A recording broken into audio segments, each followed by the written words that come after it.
বুধবারের দিন জোহর থেকে নিয়ে আসর পর্যন্ত দোয়া কবুল হয়।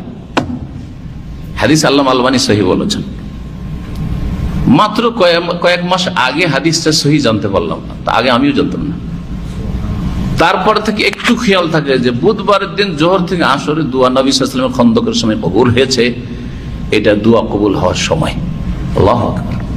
এটা হচ্ছে কি আমার নবীর দিকে হিজরত করা।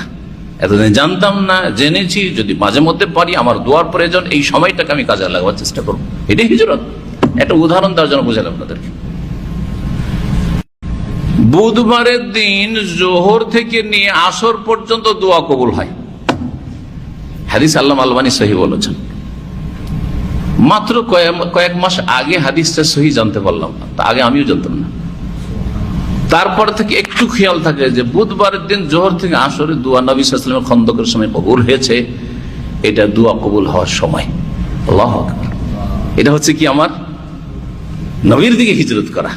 এতদিন জানতাম না, জেনেছি যদি মাঝে মধ্যে পারি আমার দোয়ার প্রয়োজন, এই সময়টাকে আমি কাজে লাগাবার চেষ্টা করবো, এটাই হিজরত। একটা উদাহরণ দেওয়ার জন্য বুঝালাম আপনাদেরকে।